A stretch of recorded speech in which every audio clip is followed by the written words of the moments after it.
Adore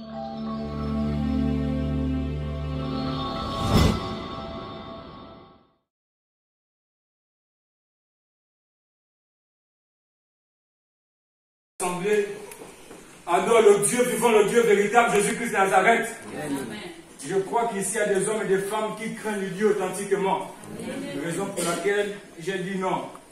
Le Seigneur m'a mis à cœur depuis quand j'étais en détention, par la grâce de Dieu. Dieu m'a mis à cœur, il m'a dit non, il faut que tu parles témoigner le nom de Dieu dans l'église de Papa Blanchard. L'église de Jésus. Amen. Dans l'église de Jésus, amen. Amen. Dans son esclave travaille. Amen. Le Seigneur m'a convaincu en fait, mais je ne connaissais pas ce qu'il faut faire. Je n'étais pas encore, je n'étais pas rassuré. Mais un jour dans l'évangile, pendant que la première fois que le pasteur Blanchet était venu, le premier évangile de l'année, il avait parlé que non, il faut que toi qui es assis, tu pars témoigner, tu viens témoigner, il faut que tu viennes rendre le nom de Dieu grand, il faut que tu viennes, tu travailles pour Dieu. J'avais compris que non, c'était Dieu qui était en train de me parler dans l'assemblée. Amen. Amen. Ce jour-là, j'ai pleuré. Et j'ai pleuré, les larmes m'ont coulé comme un enfant. Je suis sorti après la prière démoralisé. J'avais compris que non, il fallait répondre à l'appel de Dieu. Amen. Amen. Donc, si je suis parmi vous ce matin, c'est pour témoigner de ce que Dieu a fait pour moi. C'est pour témoigner de ce que Dieu a fait pour moi. Amen. Amen. Je vais commencer. L'année 2015, par la grâce de Dieu, j'apprenais en mandat. J'étais en seconde. Mais ma mère m'avait appelé au Konja, comme je suis au Konja. Elle m'a dit, il faut que tu viennes, nous tous on va passer les vacances ensemble. Donc pendant les vacances des fêtes, je me suis rendu au Konja. J'étais allé faire le jupement 3 jours. Mais pendant que je suis allé, pendant les vacances des fêtes,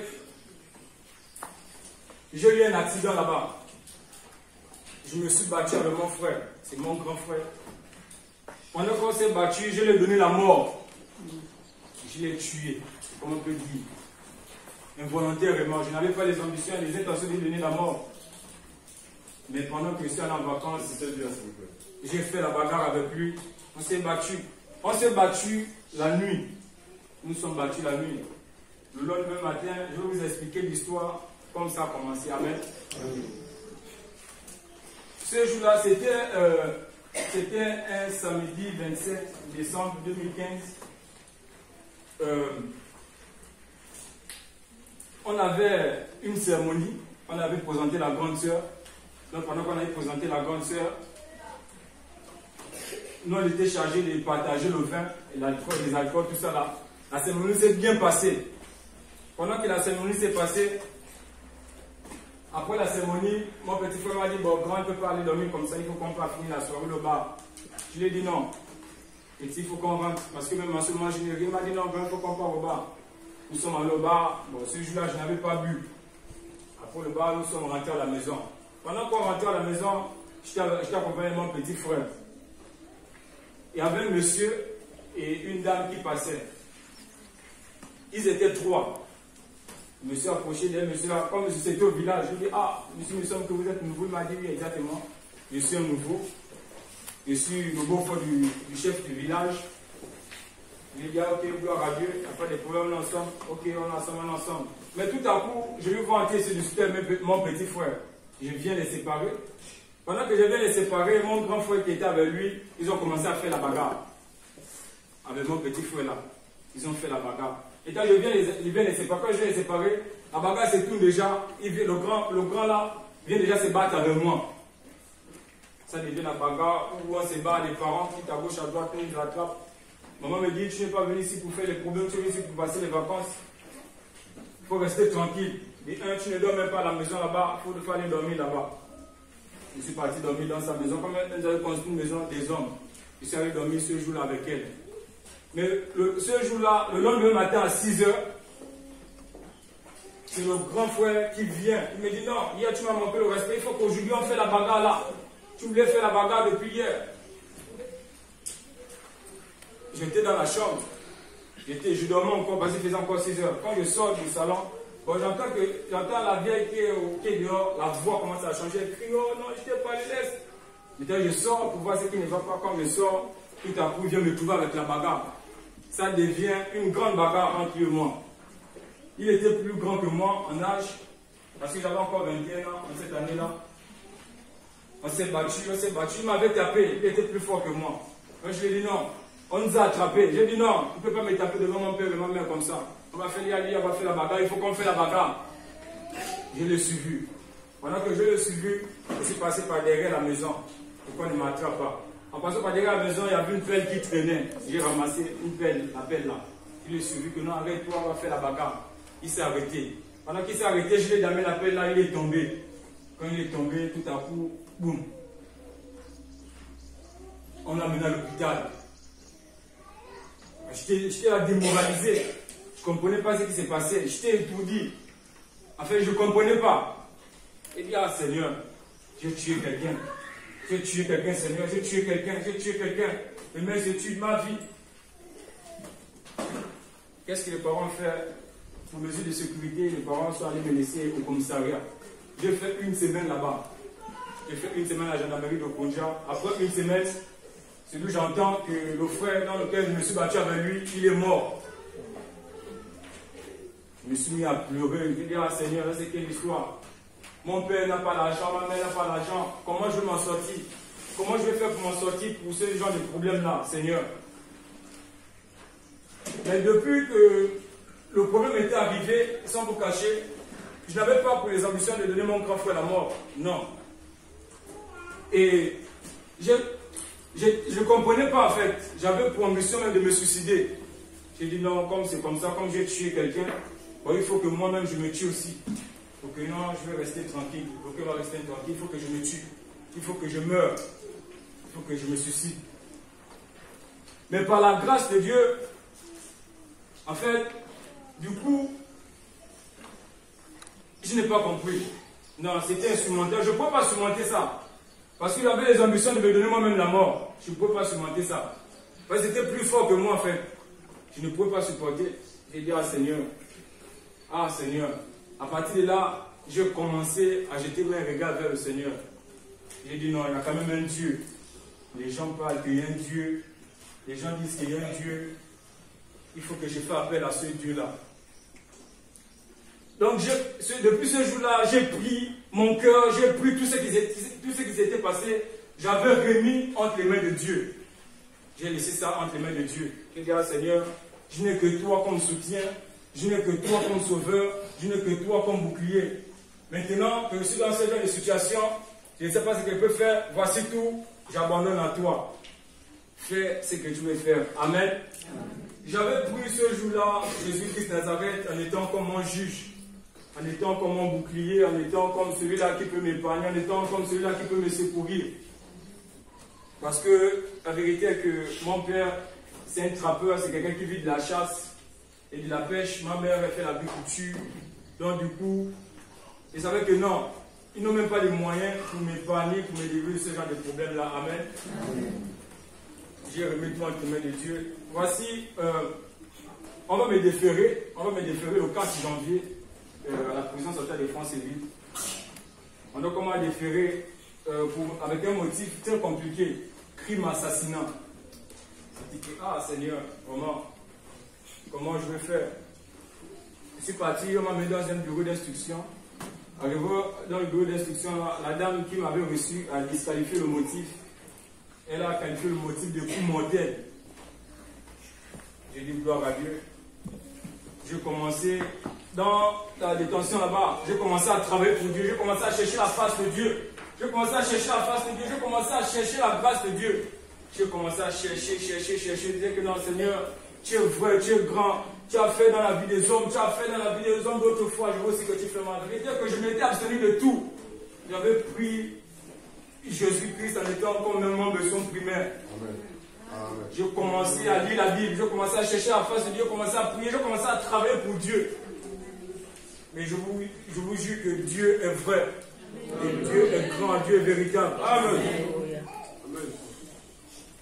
Vous savez, par la grâce de Dieu, j'ai fait 3 mois à l'instruction.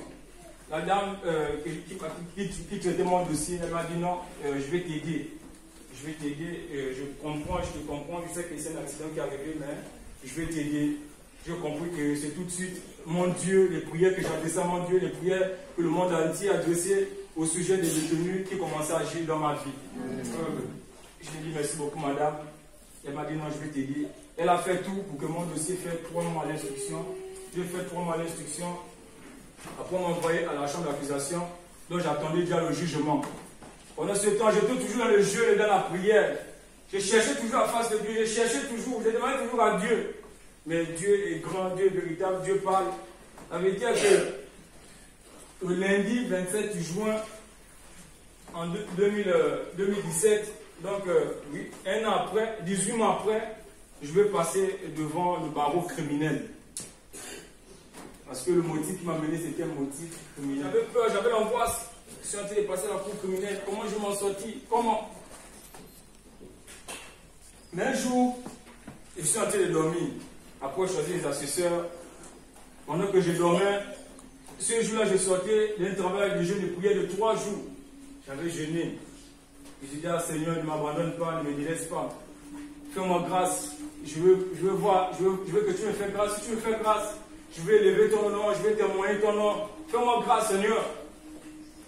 Un jour, après choisir les assesseurs, on devait revenir 2 semaines après pour le jugement. Mais pendant ce temps, j'étais troublé. Je ne dormais pas. Parce que les gars qui sont là-bas, ils disent, d'après ce qu'on me disait, la cour criminelle, c'est la cour compliquée, les condamnations sont très lourdes. C'est 10 ans, c'est 20 ans, c'est à perpétuité. Et tout ce genre de problèmes-là. Je dis à Seigneur, quand tu es dormi, au milieu de la nuit, je fais un rêve que je suis avec un frère, une soeur, nous sommes dans une assemblée. On était en train de prier. Mais après prier, le frère a dit non, il faut qu'on rentre déjà. Donc pendant qu'on rentrait, tout à coup on avait oublié la clé. On avait oublié la clé des rêves. Donc ils me disent que bon, nous on est continuer, donc retourne à l'église, je ne peux pas prendre la clé. Et quand je reviens de l'église, je prends la clé.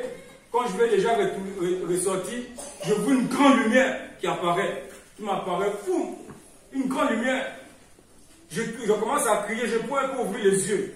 Et bien, je commence à crier, oh Seigneur, Seigneur. Tout à coup, je tombe à genoux. D'une grande lumière là, on m'appelle par mon nom. Esti, Esti, Esti. Je dis oui Seigneur, me voici. De la lumière là, une voix qui dit, ne crains pas, il ne faut pas avoir peur. Parce que je serai avec toi. Amen. Je serai avec toi. Amen. Amen. Tout à coup, je me suis réveillé. Et dit à Seigneur, c'est que j'ai des rêves comme ça. Mais après, j'ai expliqué ça à un frère qui nous conduisait dans la prière, le pasteur Guillotti. Il m'a dit non, c'est Dieu qui est avec toi, il ne faut pas avoir peur. Donc depuis ce jour-là, en fait, la peur avait disparu en moi. Amen. Parce que j'avais cru et j'avais su qu'il y a quelqu'un qui va m'aider. Il y a quelqu'un qui va me secourir. Amen. Je suis passé devant là-bas. Il y a ma mère qui m'a dit non, Esti, il faut que je parte au Congo parce que ça fait longtemps que je t'ai vu. Tu nous as abandonné. Non, il faut que je parte au Congo. Il faut que je parte parce qu'il faut que je parte prendre le truc là-bas pour que tu sortes. Effectivement, comment on fait? Si. Je lui ai dit non, maman. Il y a un Dieu qui est vrai, il y a un Dieu qui est véritable.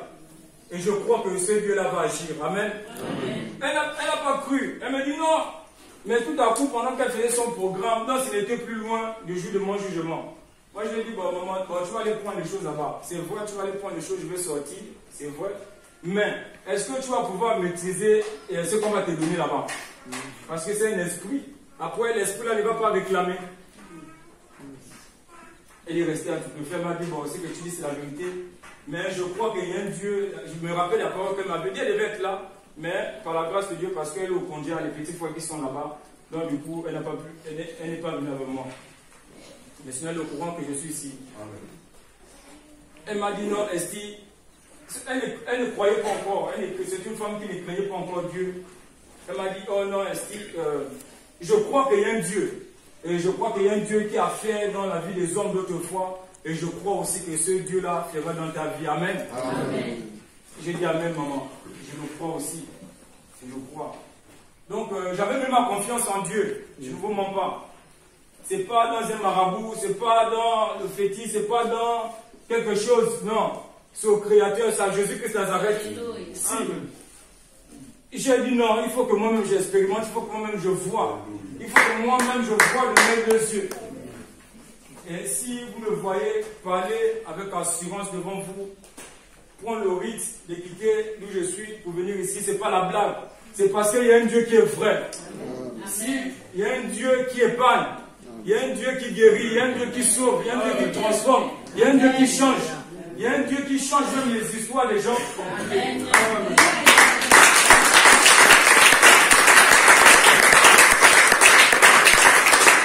Je suis passé là-bas. À la base, c'était compliqué. C'était très compliqué.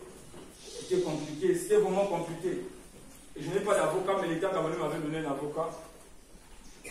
J'ai vu la femme là, je lui ai dit, ah maman, vraiment, bon, elle avait que 27 ans, c'était ma grande soeur. Je lui ai dit, la grande, vous me voyez là, j'ai envie d'aller continuer mes études. Si une chose qui me dérange, c'est mes études. Je suis le premier fils de mon père. Il faut qu'un jour, je fais tout pour rendre à mon père et ma mère tout ce qu'ils ont fait pour moi. Donc, madame, je veux que vous me défendiez afin que je puisse aller continuer mes études. Elle m'a dit non, il n'y a pas de problème, je vais te défendre, mais c'est toi-même. Amen.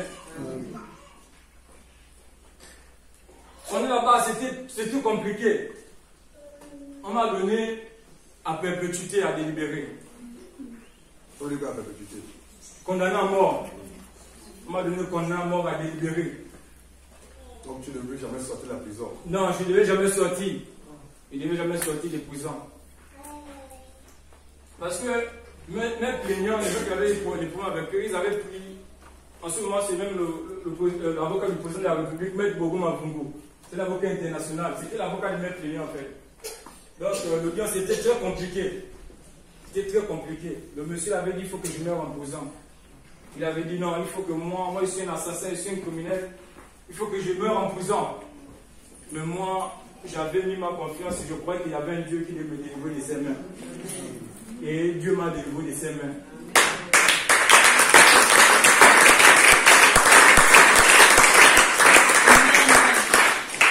Il a le degré de m'attraper à la main, il dit à la barre, il m'attrape, il me crache au visage. Monsieur, vous êtes un criminel, vous êtes un assassin. C'était compliqué. C'était compliqué, non. Je voulais même pleurer à la barre, mais Dieu me retenait. Mais je croyais toujours que non. Je sais que non, mon Dieu ne va jamais me décevoir. Amen. Et mon Dieu ne m'a pas déçu. Par la grâce de Dieu. Après, quand il a proposé à perpétuité, le ministère public a dit non, on doit lui donner 10 ans. Ils sont partis là, ils sont partis dans la chambre, après ils sont revenus. Quand je suis revenu, quand ils sont revenus par la grâce du Seigneur, ils m'ont donné 5 ans de prison. Ils m'ont donné 5 ans de prison. J'avais compris que c'était juste la grâce de Dieu qui avait agi. Amen.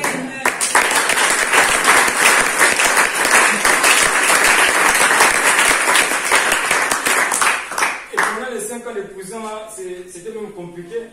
Parce que les plaignants n'avaient jamais accepté les 5 ans de prison. Donc, qu'est-ce qu'ils ont fait? Ils ont cassé l'audience. Donc, ils ont dit il faut qu'on me rejuge de nouveau. Parce qu'ils ne sont pas d'accord de la condamnation. C'est compliqué. Je disais à Seigneur, tu m'as abandonné ou quoi?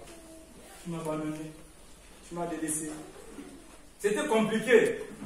Ils n'étaient pas d'accord de la condamnation. Parce qu'on a appelé le plaignant là-bas, on a dit bon, on va décharger le monsieur.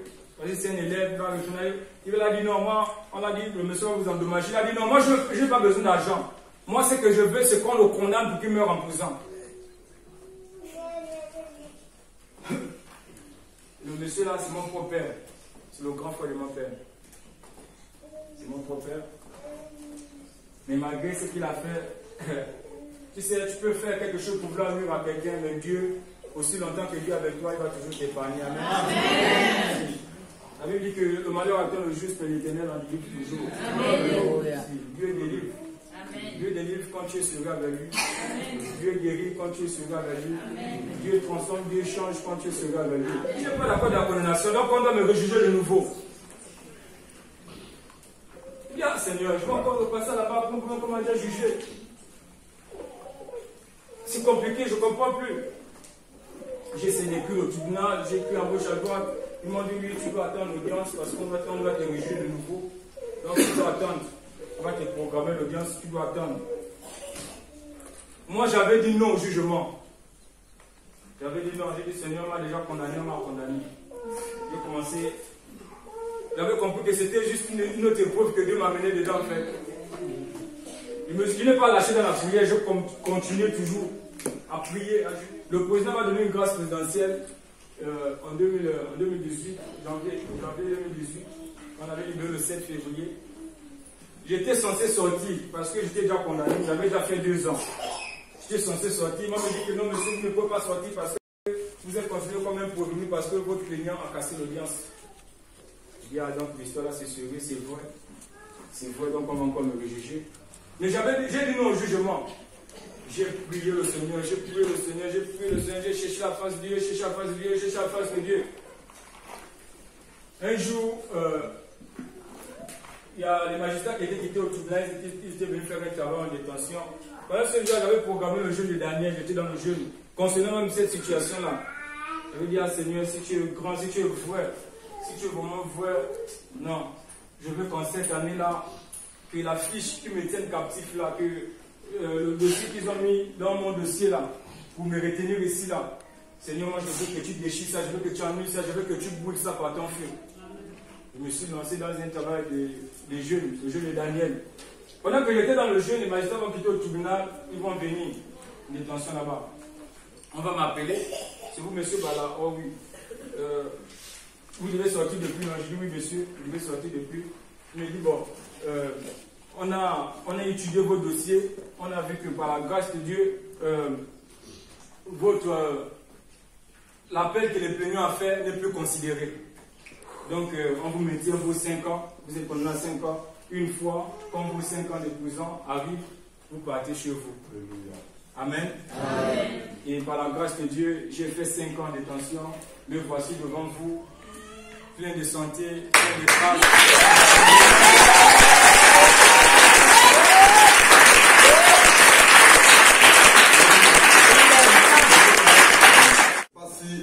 Pendant qu'il parlait, lui-même s'est écouté. Souvent, l'erreur que l'on commet, c'est que quand on témoigne pour Dieu, pour la gloire de Dieu, on ne s'écoute pas soi-même. Et nombreux d'entre nous, lorsqu'on témoigne pour la gloire de Dieu, on a tendance quelques mois après d'oublier ce qu'on a dit. Je sais pour ma part qu'il ne l'a pas dit, mais je crois qu'il a dit, qu'il a fait. Lorsqu'il est en besoin, il a certainement fait des vœux à Dieu, comme on aime bien faire. Et si tu me sors de là, je ferai ceci ou cela pour toi. Bravo, mon ami. Tu as fait ça plusieurs fois. Depuis là-bas, j'ai commencé là-bas. Ah, d'accord. Et c'est juste pour dire à mon ami que Dieu te bénisse. Amen. Tu aurais pu prendre la paix toujours à vie. Et Dieu a étendu sa main. J'en ai sorti. C'était quand même. Tu as libéré quand? Ça m'a libéré, c'est la deuxième semaine. Deuxième semaine. Donc ça fait qu'on le 4 janvier. Le 4 janvier. Il est libre. Qu'est-ce que ça te fait d'être libre? Je me réjouis, mais je comprends que la grâce que Dieu accorde vaut mieux que l'or et l'argent en fait. Alléluia.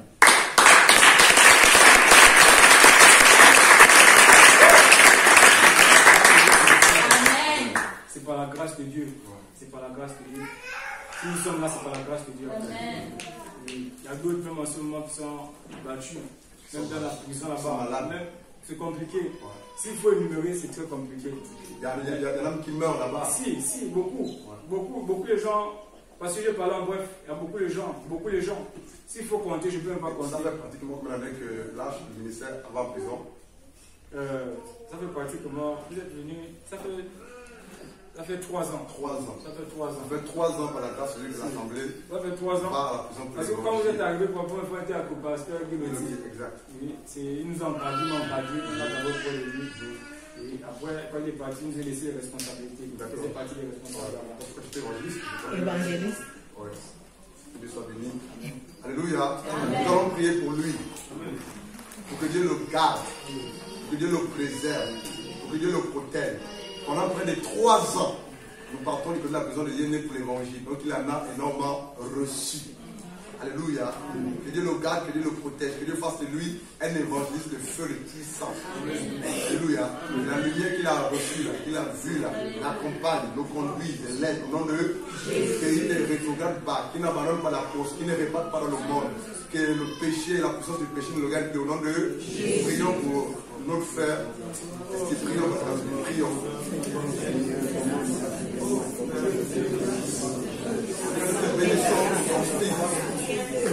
Seigneur, te présentons ton fils, ton serviteur. Seigneur, je crois pour ma part que tu l'as mené en prison, c'était pour que tu le sauves. Que tu le sauves de l'enfer, de la puissance du péché. Seigneur, durant son séjour à la prison centrale de Yémen et de France-Ville, il a goûté à ton amour, à ta présence. Il a goûté à ta grâce. Dans ma prière ce matin, qu'il ne foule pas en prier cette grâce. Qu'il ne la foule pas. Au nom de Jésus-Christ de Nazareth. Fais de cet homme, fais de ce jeune, un instrument pour ta gloire dans les nations, Père. Je prie, alléluia, Père, que tu le connaisses dans ton cœur encadré, enseigné, oh, alléluia, encouragé, fortifié, Père. Je prie que tu le remplisses de ton amour, de ton feu, de ton zèle. Père, que toute maladie, aucune maladie ne soit son partage. Je condamne toute maladie, Père. Oh, alléluia, toute infirmité spirituelle, je la condamne au nom de Yeshua, Seigneur.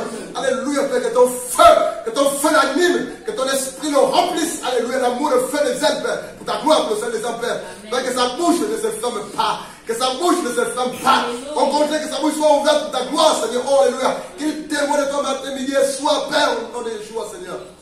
Merci pour sa famille. Merci pour sa famille. Alléluia. Aide-le. Fais de lui un homme intègre. Un homme intègre. Un homme loyal. Ce n'est digne de ton nom. Alléluia. Transforme davantage son cœur. Oh, que la violence soit de son partage. Que la violence soit de son partage au nom de Jésus. Alléluia. Alléluia. Son nom et sur la prière, tout le peuple dit Amen. Amen. Que Dieu bénisse mon ami. Alléluia.